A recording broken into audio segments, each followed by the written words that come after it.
Memang rukun ini adalah salah satu nikmat yang ada di surga. Jadi surga itu penuh kenikmatan. Salah satu di antaranya adalah rukun. Di surga tidak ada orang pintar. Kenapa? Karena sifat-sifat rukun sudah dihilangkan. Wa naza'na ma fi sudurihim min ghillin ikhwana ala sururin mutaqabilin. Akan aku hilangkan, firman Allah, dari hati-hati para penghuni surga segala sesuatu yang tidak enak di dalam hati. Mereka duduk berhadapan-hadapan, mereka bersaudara. Jadi di surga tidak ada pertengkaran. Di surga semuanya rukun. Oleh karena itu, apabila kita bisa rukun di dunia, berarti kita sudah menikmati kenikmatan surga sebelum kita masuk surga. Alhamdulillah. Itu sudah diajarkan oleh nenek moyang kita, yaitu Bhinneka Tunggal Ika. Ini tidak dimiliki oleh bangsa lain. Ini milik kita, bangsa Indonesia. Walaupun berbeda, kita tetap satu juga. Orang mau sama ya gak bisa. Pasti punya ide sendiri-sendiri, punya pendapat masing-masing. Akan tetapi, walaupun berbeda, kita tidak boleh bertengkar. Kita tidak boleh saling mencaci, memaki, menghina. Kita harus menghargai semua perbedaan. Kalau umpamanya kita berbeda, ya sebentar aja lah, nggak lama-lama. Paling lama 3 hari. Setelah itu balik rukun lagi. Dan ingat bahwasanya Nabi SAW berpesan 3 hal ini bisa menjadikan sholat seseorang tidak diterima. Padahal sholat itu kunci dari semua amal. Jika sholat diterima, semua amal diterima. Jika sholat ditolak, maka semua amal akan ikut tertolak. Apa itu yang pertama? Yang pertama adalah rajulun amma qauman wa hum mukarihun, seorang yang menjadi imam akan tetapi makmumnya tidak suka. Imam yang dibenci oleh makmumnya. Jadi makmumnya tetap diterima, tetapi imamnya yang ditolak sholatnya. Oleh karena itu kalau menjadi imam, kalau tidak disukai oleh warganya, lebih baik mundur. Tidak usah bikin masjid lagi. Ini fenomena yang sekarang ini kadang-kadang tidak dijadikan imam, malah harus bikin masjid lagi. Tidak perlu. Lebih baik di belakang, karena enak di belakang itu diterima, pasti diterima. Akan tetapi kalau jadi imam, saya tidak niat nyindir siapapun. Saya hanya menyampaikan hadis dari Nabi SAW. Yang kedua, wamro'atun batat wa zawjuha minha syahid, seorang istri yang pada malam hari bikin gelo suami. Saya juga tidak mau menjelaskan, pasti panjenengan sudah paham. Jadi, kalau kira-kira pada waktu subuh, kok suami tetap penting nggak bisa tidur, itu berarti gelap, Bu. Panjenengan harus cepat-cepat minta maaf. Tapi itu suami itu sakit kejem-kejemnya suami. Istri tersenyum, hilang kejarnya. Sudah selesai. Nah, tersenyum aja, sudah rampung. Dan yang ketiga yang ada hubungannya dengan saat ini, yaitu akhwani mutasalimah, dua bersaudara yang bertikai. Kalau ada dua bersaudara yang bertikai, dua-duanya sholatnya tidak diterima. Lalu siapa yang harus minta maaf duluan? Yang waras minta maaf. Jadi tidak usah nyari siapa yang salah, siapa yang benar. Tidak usah nyari siapa yang tua, siapa yang muda. Yang merasa waras segera minta. Selesai. Islam itu mudah kok. Allah itu akan menyediakan rumah di surga, membangunkan rumah di surga bagi orang yang salah tapi mau minta maaf. Padahal salah loh, salah minta maaf, dibangunkan rumah di surga. Padahal itu kewajibannya orang salah minta maaf itu wajib.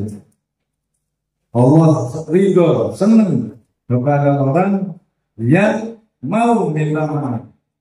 Apalagi tidak salah, kok minta maaf, ini dibangunkan istana di surga. Jadi kalau ada orang yang nggak mau minta maaf, berarti dia tidak waras. Ya nggak maaf, dia adalah orang yang nggak waras.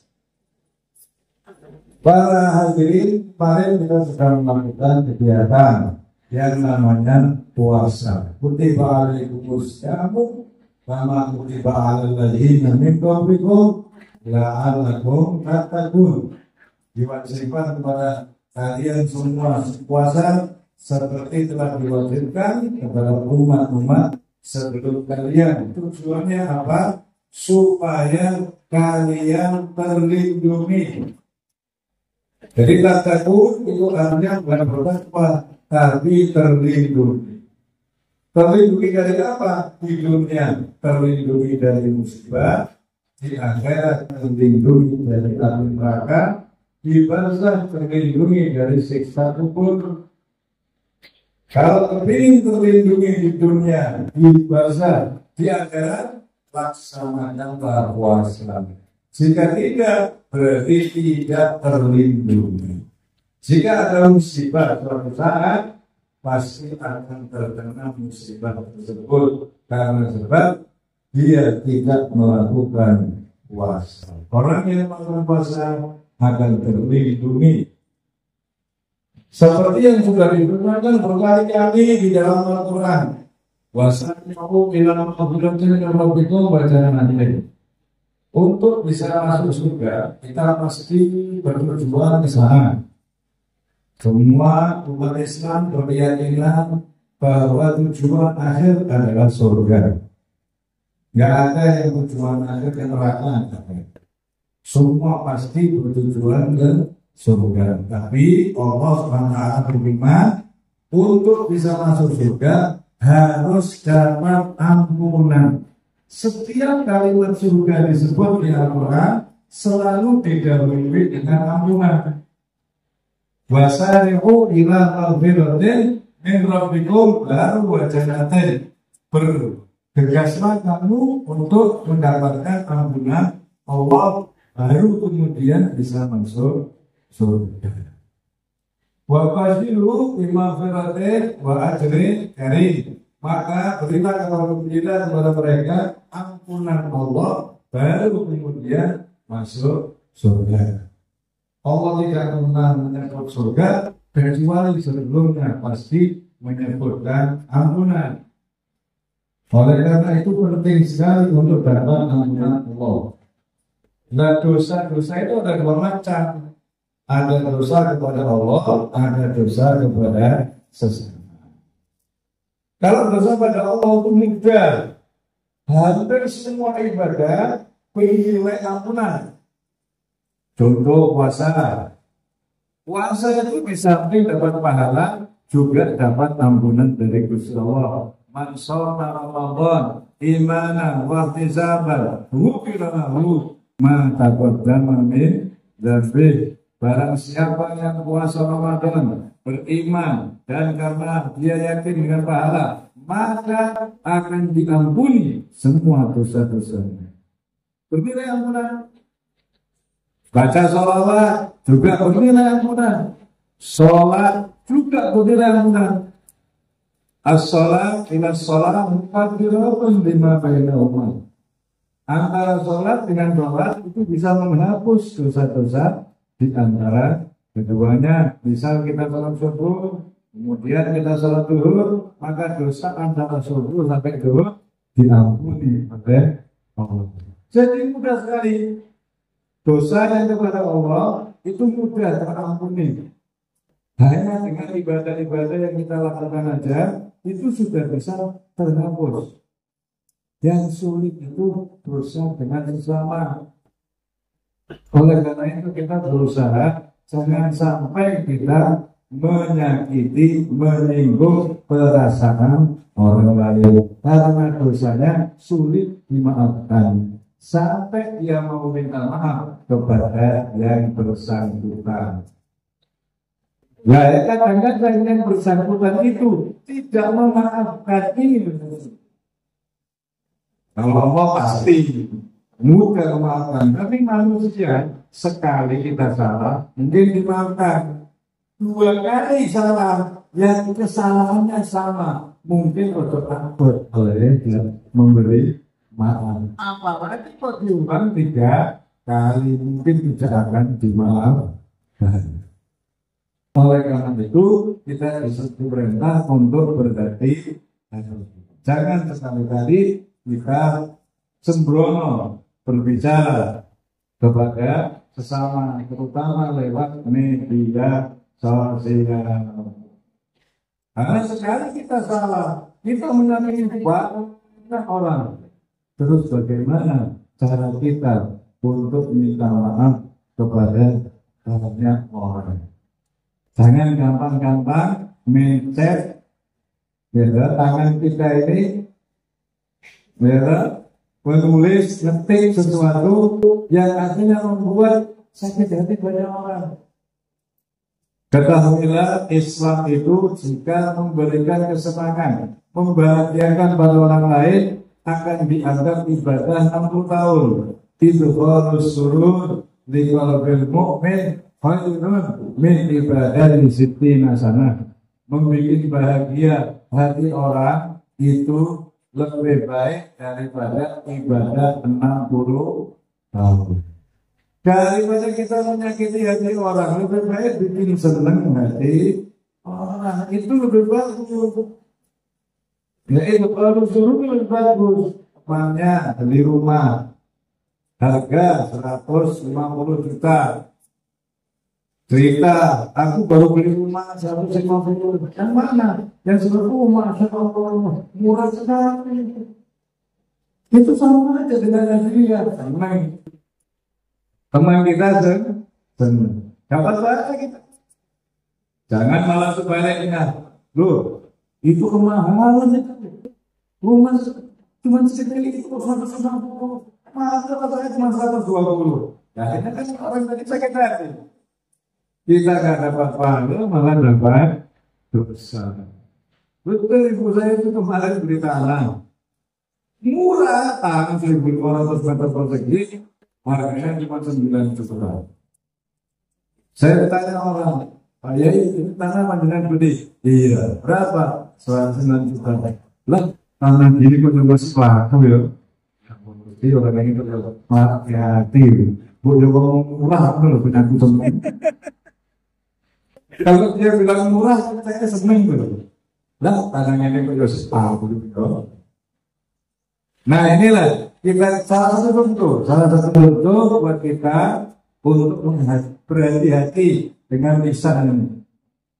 Di hari yang suci ini harus biara kita saling memaafkan. Akan tetapi ingat bahwa halal bihalal 1 tahun sekali, kita belum tentu bisa ketemu di tahun yang akan datang. Oleh karena itu, setiap kali kita bersalah, segera kita memohon. Jangan menunggu halal bihalal. Gampang lah, langsung musik dosaku, nanti tahun depan tak jaluk ngaku ya. Kalau kita sampai tahun depan Nah kalau belum tahu kalau teman sudah meninggal, nah ini akhirnya nanti kita jadi susah. Susah kenapa? Karena dosa kepada manusia itu tidak akan dimaafkan oleh Allah kecuali yang bersangkutan sudah meminta maaf kepada orang yang pernah disakiti atau dizalimi. Sehingga nanti di akhirat diceritakan ada orang yang dikatakan oleh Nabi SAW, kamu tahu nggak para sahabat siapakah orang yang bangkrut? Sahabat ada yang menjawab, orang yang bangkrut orang yang punya uang. Ada yang masih orang yang bangkrut ya orang yang usahanya. Kata Rasulullah bukan, orang yang bangkrut itu di dunia dia sregep ibadah, dia suka berpuasa, senang sholat, juga banyak sekali zikir, sholawatan, tapi sayang dia juga suka menyakiti hati orang. Dia juga suka mendolimi orang. Begitu sampai di akhirat, Allah membuka persidangan. Kita dipanggil orang ini, dilihat ke depan namanya, bagus sekali, banyak kebaikannya. Tapi saya kata orang yang mengakui Allah, orang ini dulu pernah menyakiti hati saya minta keadilan. Akhirnya pahalanya orang ini diambil di dosa. Ada lagi yang berkata, saya juga ya Allah, ini sudah pernah menyakiti saya, ini keadaannya. Ya ambil lagi sholatnya. Ada lagi yang dosa, diambil salahnya. Begitu salahnya, terus masih ada orang yang kata, saya belum ya Allah, ini tetap menyakiti saya. Gimana ini parah sudah habis. Lah kamu punya dosa enggak? Punya banyak ya Allah, mana dosanya? Dosanya diambil, dikasihkan. Sudah pahalanya habis, ketambahan dosanya orang lain. Inilah yang bangkrut. Oleh karena itu di saat ini, mari kita berjanji kepada diri kita masing-masing supaya kita selalu menjaga perbuatan, lisan dari segala sesuatu yang bisa menyinggung atau menyakiti orang lain. Dan yang terakhir, untuk bisa masuk surga kita harus banyak beribadah. Nah, ibadah itu dari hati. Kalau tidak dari hati, kita sulit untuk ibadah. Kita tahu malam itu bagus untuk tahajud, tapi kadang-kadang kita malam hari hanya bangun untuk kencing. Setelah kencing tidur, kita sadar kalau sholat berjamaah itu pahalanya banyak, tapi kadang-kadang kita berat melakukannya. Jadi kalau dari hati tidak perlu diperintah, kita akan bangun untuk tahajud.